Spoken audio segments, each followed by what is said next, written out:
how you can determine what your priorities are and what you value in your life, and how you can then apply that to your career.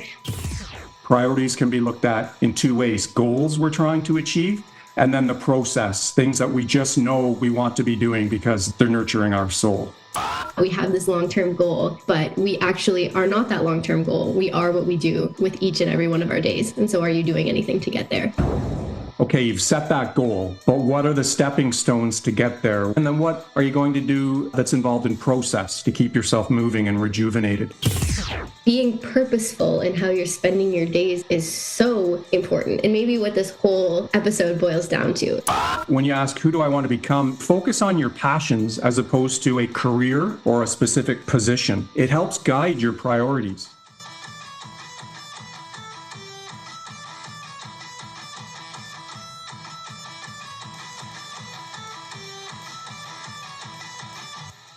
Life comes at you quick. How do you prepare yourself for a career that you can't even imagine yet? That's what Cam and I will delve into each episode on future-proofing your career. Cam, a retired professor, memoirist, and CPA, shares insights from his dynamic professional life, while I, a recent graduate and a young professional, voice the concerns of the next professional generation as we try to navigate a rapidly changing market. Learn how to arm yourself with an open and informed mentality that will take your career to the next level.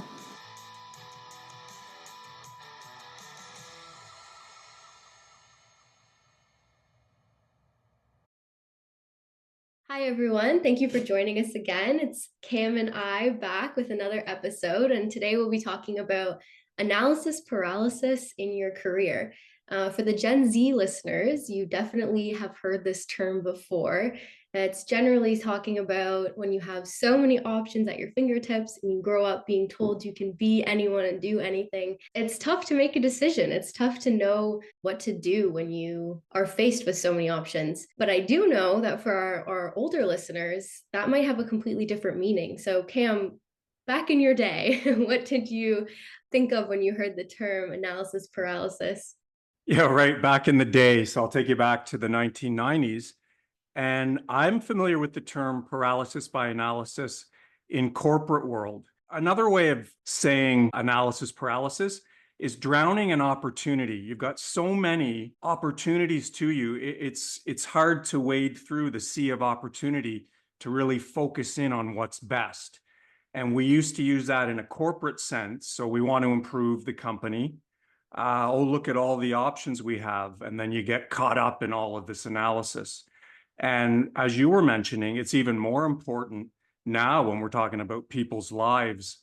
It's hard to see the good in the fact that you've got all these opportunities.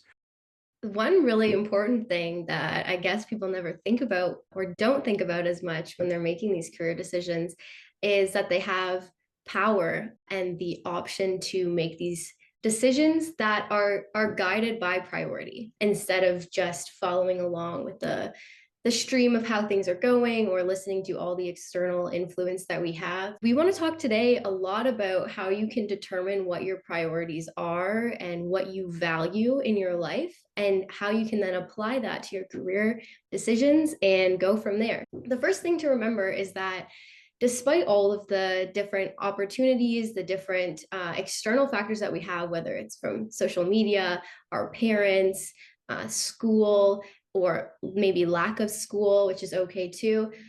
Despite all of that stuff, we have priorities, we have things that we value that we have to consider kind of at the forefront. And then all of the different things will follow in suit. So I remember, I think in grade 10, I had this whole identity crisis. I remember I was so stressed out about making a decision about university and where I wanted to go.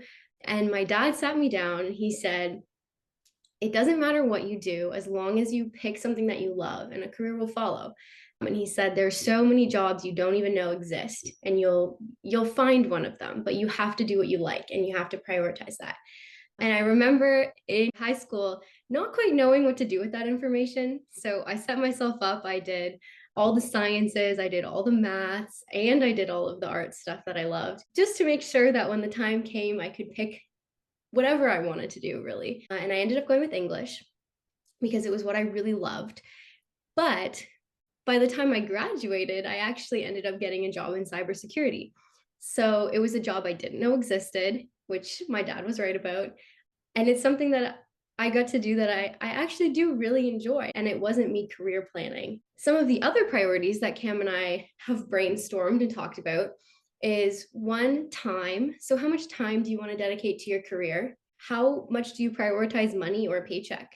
How much do you prioritize your passion? And how much do you prioritize flexibility? So, working remotely or PTO, things like that. Yeah, I agree with you. And to your point about feeling even in high school that there were so many opportunities, and there's a good contrast there from when I went to high school.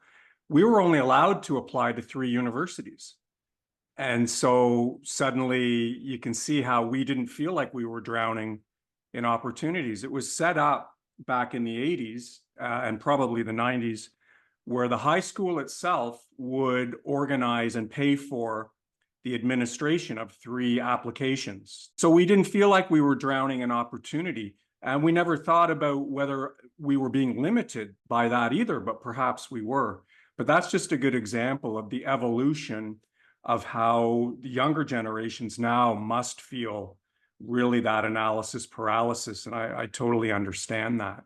We can move forward with any of these routes, but then we also feel really stunted at the end of it too, because you might have had fewer options, but at the end of your education, maybe there was something waiting for you. Maybe there wasn't. I think last episode we talked about that. Maybe there wasn't as much waiting for you as you had hoped, but definitely now, at least for people my age, there's not a lot waiting for you. And it doesn't matter how much school you do, it seems like every decision you make comes at the cost of something else. And that is truly one of the only ways you can really go about making these decisions with confidence.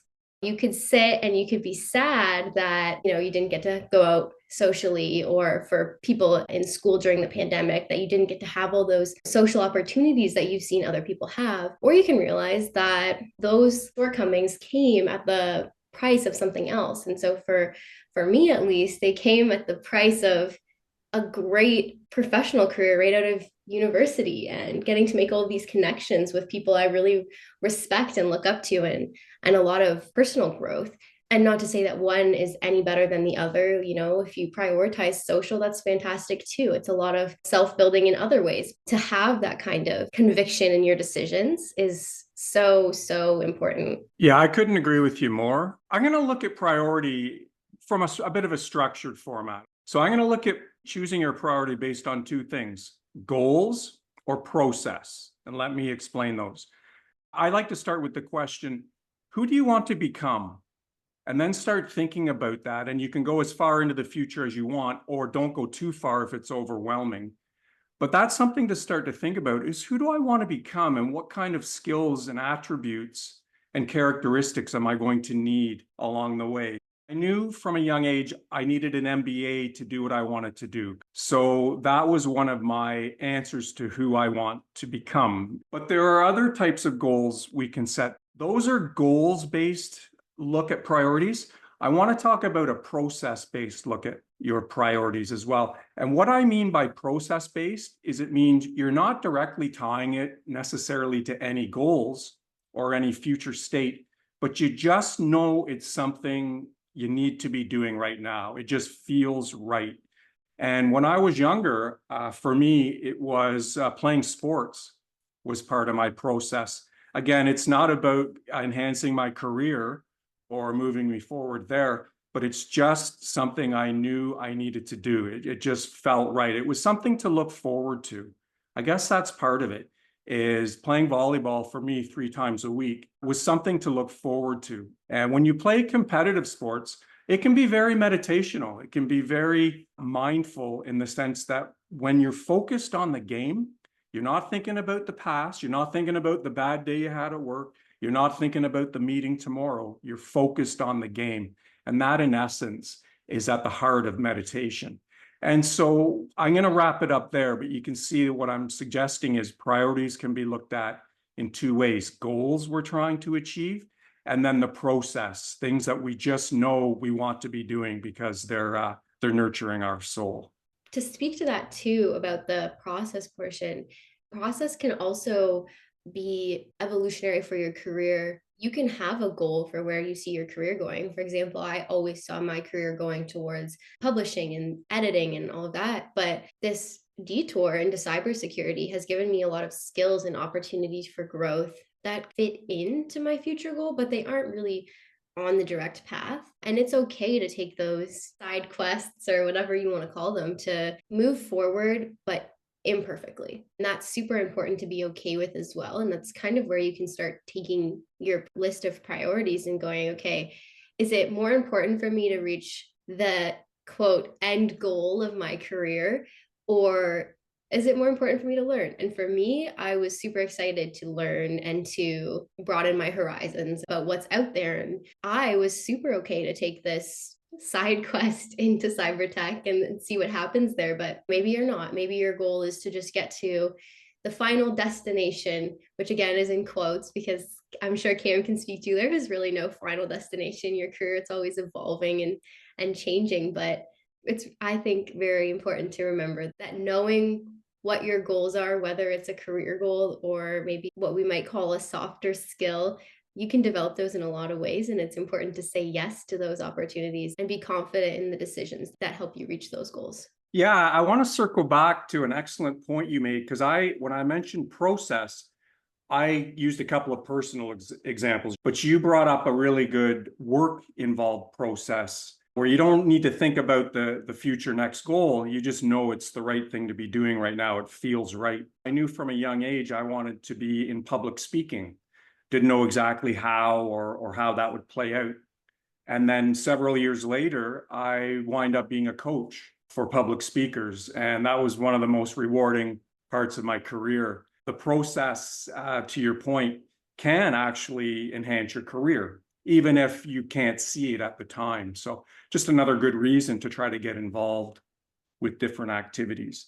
Now, back to your point around me being in part two of my career as I'm pivoting, that does bring in the analysis paralysis to a small degree, because in my first career, there were limitations. You know, you got a business degree, so these are the fields that are open to you. It was a very different world back then. And now I'm feeling the world that you, the Gen Zs and the millennials, are feeling, in the sense that I'm pivoting career. And now I'm the one also drowning in opportunities. You know, I got a book I could include or not include. There's so many facets that I have to decide how to brand it. I really understand how the analysis paralysis can affect. And again, it comes back to deciding, who do you want to become? And it's easier, to be honest, at my age than it would be at a younger age. But the more thought around who you want to become, and if you can't define that, understandable.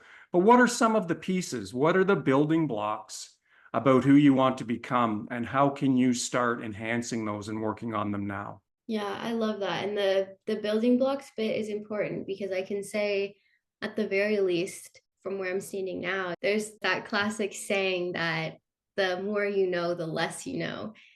For sure, my blinders were on towards publishing. I just wanted to get to publishing, and entering the working world, publishing wasn't out of my reach, but it turned out maybe I didn't want to be limited by that, but I had these building blocks, and to see one of them as broadening my horizons and making sure that I had the most knowledge about what was out there was super important to me. Because I already knew what was out there for publishing. I had a grasp of that. And so it was important to me to move beyond that. And so those building blocks, identifying what those are, is super important. And you talked about limitations too. I think when you're considering the priorities, we can also be considering what our limitations are, and then determining for those limitations, are they insurmountable or are they just a pain? For example, if you're graduating university, you've got student debt, you need to build up your finance a little bit to feel okay, and that's one of your limitations, then that might rejig your values a little. Maybe you don't have very much student debt, or maybe you're on a good payment plan and having money in your early 20s isn't super important to you, which is understandable too, and you just want to travel. And then that can rejig your priorities as well. So your priorities can be in constant flux in response to your limitations and your process and your short-term goals. I actually just listened to another podcast recently that was talking about structuring your life similarly to how they do in the corporate world. So, with different quarters and making sure that you're setting goals on a quarterly basis because we're different people at different times of the year. I thought that was such a good way to think about it. And I think it's a good way to think about priorities too. For example, my social priority falls a lot during the winter because I just don't care to go out. I like to stay inside and cozy. And so then I'm a little bit more dedicated to my career. My priority for that rises a bit. But in the summer, I personally feel guilty if I'm not outside when it's sunny and warm and beautiful out. And I'm also in an unair conditioned apartment. So I don't really want to be inside building my career. So social priorities rise. It's a kind of interesting way to think about it, I thought, the corporate approach to your personal life and your personal decision makings. Yeah, these are excellent points. And you mentioned the word social. So let's talk about that a bit. When I was talking about priorities based on goals and process, I was pretty much focused on more professional and personal. But going out with friends is part of the process. And we talked before about enjoying your youth. Absolutely. You never know how long you have. So enjoy your youth. Just don't enjoy it to the point where it's going to become a detriment to your goals and who you want to become. Live music was one of my favorite things to do growing up in Toronto. So find what you love. Passions, whatever your passion might be, they rejuvenate you and they get you ready for the rest of the grind. So absolutely. This is the first year that I've ever really let myself invest money and time into that social aspect of learning about who I am. I had never prioritized it before because I kept school and finances really high on my list. And so, as a student without very much in the means of finances, I didn't prioritize social stuff, and I can't believe how much more enjoyable my life is now that I'm prioritizing social things, because there's not a ton you can do socially without spending at least a little bit of money. And so that was always a limitation for me. But now I can't believe how much I valued it. I would have just ignored it before. And I did ignore it for a long time. And it was fine. I was a happy enough existence, but I think it's much better when you can find a balance or make room for that. Yeah, well said, right? And when you thought you were fine, it's probably because you didn't know what you were missing. It's good, like you said, to balance the social in there within the budget, because like you said, even social can get expensive. It doesn't need to be, but it certainly can. Yeah.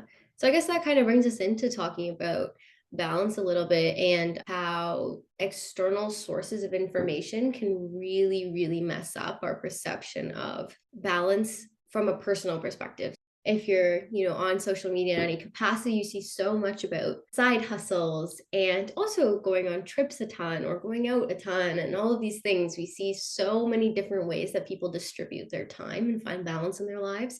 And it's really easy when you see all of that to compare yourself to how you're balancing your time. And there's a missing component here that balance looks different for everyone. And without that conscious thought put into what your priorities are, we can't really determine what balance looks like for us. Cam and I, again, have talked about this before, that we put a lot of time into our work and our academics, but that's not feasible for everybody. And that's okay. But you have to be able to say that and to know that, or else you're going to be so burnt out and unable to really thrive in all of the parts of your life that you do find important. Yeah, these are excellent points. I used to be very serious into karate. And so karate is actually very philosophical. It's not just punching and kicking.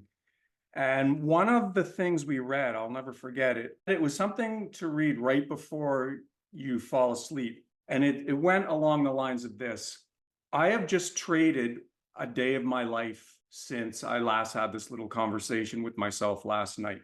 Was it a good trade? Reflect on the day. Hey, I went to see live music. I met with friends. I feel so rejuvenated. This was a really great day. So it was a good trade, even though I wasn't productive academically or professionally.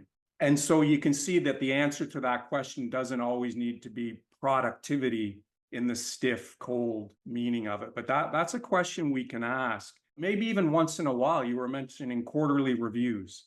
So I've now traded 3 months of my life since I last had this review. What have I accomplished? Was it a good trade?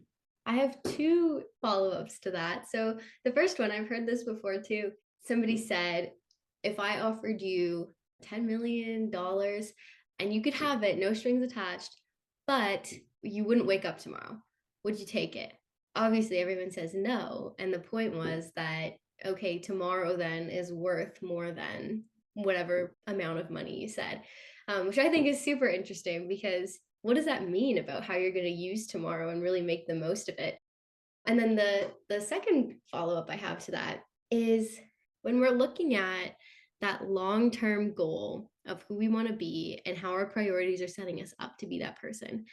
I've done this, I'm guilty of it too. It's really easy to say, I want to be this person or I want to be this thing, and then do absolutely nothing to reach that point. It's so easy to do it. Like for me to say, I want to be a big time editor in publishing. And actively right now, I'm not doing all that much to get towards it, which is fine. I'm okay with that. But some people don't process that fully, that they're not doing anything towards what that goal is. I think it's so interesting to think about that. We have this long-term goal, but we actually are not that long-term goal. We are what we do with each and every one of our days. And so are you doing anything to get there? Yeah, that's a great point, Lexi.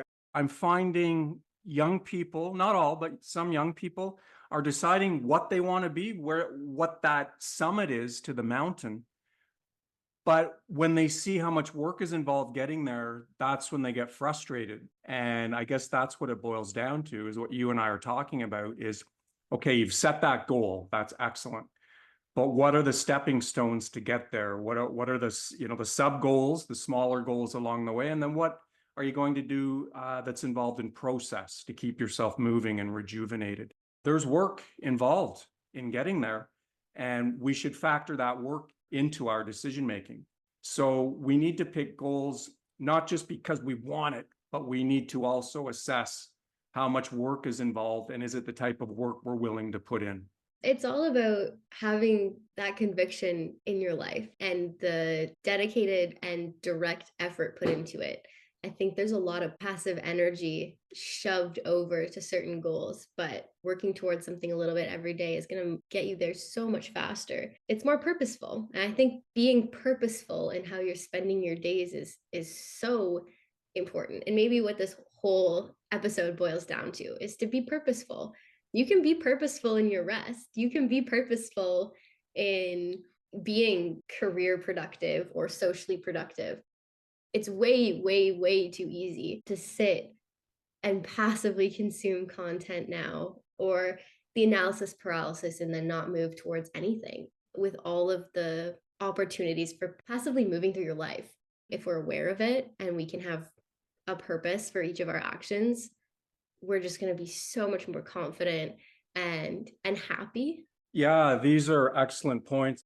There are a lot more distractions in the world today than there were 20, 30 years ago. And that's obvious on the surface, right? But the reason I say that is when we're feeling that analysis paralysis or that feeling of hopelessness, don't know what's next, it's so easy to pick up our phone or to watch Netflix and just zone out of it. And some of that is part of the process. It's okay to do that, of course. But when it becomes detrimental, is back to your point, is when it's holding people back from becoming who they really want to become. So we really need to guard against the distractions, I think. At least I try to. Yeah, me too. So Cam and I thought we'd start a bit of a tradition on this podcast where at the end of each episode, we would prepare a question for each other or a little activity without any preparation ahead of time. So I don't know what Cam's going to do and Cam doesn't know what I'm going to do. We hope in the future with some more audience engagement, we might be able to start fielding questions from you all. I'll start off the lightning round. Cam, my question for you is, what is the biggest shift in priorities that you've noticed as your career has progressed? And was it what you were expecting? Wow. Okay. That's a great question. I'm going to go very recently, having just written a memoir. So I completely switched from my CPA strategy professional role back to my English literature roots, which I knew I loved English literature. I just didn't know how much. Writing that memoir, I realized as I wrote it, it was really more about healing and forgiveness and getting past our past. And so the major shift I want to make now is that's where I think that most of my social value can be added, is in helping people heal. So that I would say is my biggest professional shift. Now, that's not a paying gig necessarily, is helping people heal. So the professional part for me is to tie the book into it somehow. And I did not expect that shift, to answer your other question. And I'm excited and kind of nervous that it has, but I did not see it coming. No. Let this be, if anything, a reminder as you move forward in your careers that there is so much opportunity that you don't realize is coming, and so many different paths that you're going to take that you didn't expect. In my family, too, my mom was a stay-at-home mom for me and my two brothers. And now that we've all left the nest, she has started a baking business because she is incredible at it. And I guarantee she never expected that. And my dad retired really early from being a doctor to go into educating medical students, which was a career change he was probably never expecting too.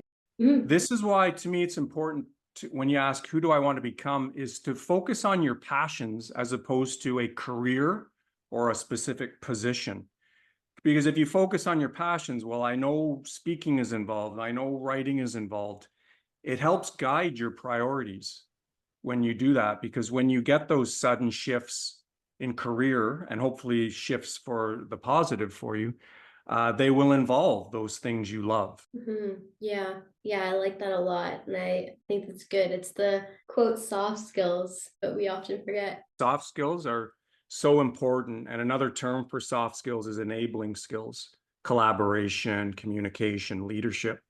Those are critical. Okay, great. So because our theme of the day is priority, I'm going to ask you, what's your priority, and give you two things. Okay. Which is your priority? A company that has sports teams you can join, or a company that gives you $200 a year toward any education or development you want to do?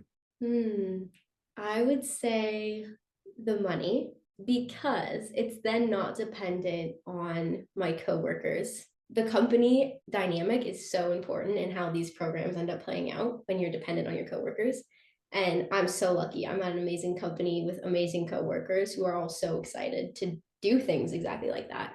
But I know there are companies out there that are not so excited, and I wouldn't want my extra thing being wasted because my coworkers are not as enthusiastic as I am. Yeah. Right. And you gave the answer I figured you would. And I think most Gen Zs would, is I'll take the money, because so many people work from home, don't really get to know their coworkers the way I used to get to know my coworkers. So Mm. in contrast to you, I definitely would have picked the sports teams. Not that I wouldn't have wanted that $200 when I was in my 20s. But again, I mentioned earlier about sports being something to look forward to. For me, I couldn't wait for baseball night with the company team. And I always found it to be a really good bonding and collaboration type of exercise. And I'm probably dating myself when I say this, but way back in the day, I remember hitting a home run, and the president of the company was there and he lit up. And so your sports performance should not have an effect on how things go at work. But as a side bonus, sometimes they do. So just in contrast to you, I definitely would have picked the sports teams, but I understand why, especially with prices now and the way inflation is, why people would want to choose that $200. Okay, I have one more. What would your priority be here? Working in the office every day. So you live 10 minutes away. Okay, so it's pretty close, 10-minute walk. Would your priority be to work in the office every day, where they encourage you to do yoga during work hours? They even give you a room. Or would you rather work from home every day? So I would pick work from home. Working from home is very high on my list of priorities, but that is because I have a fantastic gym literally across the street from me. I love going, and I have a community there. During my antisocial work from home time, I get to go and break that up with great community and working out with people who I do consider between friends and acquaintances. And I'm very purposeful with how I spend my evenings and make sure that I'm making connections with people I care about. I'm certainly not someone who feels tempted to sit at home after and de-stress or unable to do social things. I know a lot of older people say they can't imagine working from home because they lose out on all those connections. But again, it's priorities. So for me, I'm prioritizing connections with my friends and my family and social events. And so my decompression during the workday when I'm working from home, I'm able to then give 110% of myself in my evening social plans because I've worked from home all day. Whereas if you value, like Cam said, if you value your connections with your coworkers more, then you don't need that decompression time during the day. Yeah, it really doesn't matter what the office does. My office is great, I will say. My office has free food, and everyone's super nice and social when you're there, but it's not worth it for me to go in. You probably live it's more than 10 minutes away too, right? So my Yeah, example isn't exactly a fit there. And you're yeah, not alone. I mean, I'm probably one of the few, I think, of any generation. They're saying you can work from home if you want, or you can come in. I think I would actually come in, maybe not all 5 days of the week, but I would like to go in and, just to split it up, just to get the variety. But also the yoga would be appealing for me personally. I've mentioned yoga before. And I'd like to see who goes to the yoga, who the like-minded individuals are in the company. And so I would probably lean toward working in the office at least some of the days of the week. yeah. Well, I think it depends on what your personality is too. I know I have friends that say if they worked from home, they would get fired because they're not as task oriented as I am, for example. So for me, like I love a to-do list. I'm very regimented in getting through my this task, this task, this task. And on that task list is doing dishes, going to the gym every day.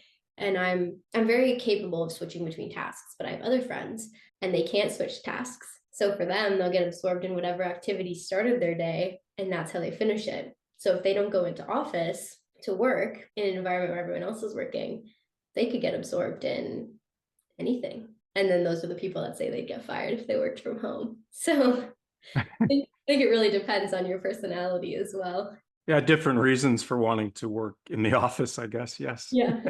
All right. Well, that's everything from us today. So, to wrap it up, I hope that you've taken something away from this. And if anything, it's that having good understandings of where you want to go is so important. And whether that is a finite goal at the end or these little progress changes every day, you're working towards something and you know what you're working towards. I hope you're able to take something from this, learn a little bit about yourself, and maybe, go set a quarterly goal. Yeah, if I may, I'm going to introduce a word, which I usually don't do in the conclusion, but I'm going to mention hopelessness. People who feel they've got a good sense of who they want to become and they got a good sense of what the right things are to do to start moving toward that. There's a feeling of less hopelessness when you feel like you're having good days, you're moving toward what you strive to be. That's something to keep in mind, is along with this priorities, is to try to really focus on losing that sense of hopelessness and really gaining a sense of hope as we move forward. Yeah, living with purpose. Do everything with purpose. Relax with purpose, but also move forward with purpose. We'll wrap it up then, and we will talk to you next week. Thanks, everybody. Bye, Lexi. Bye.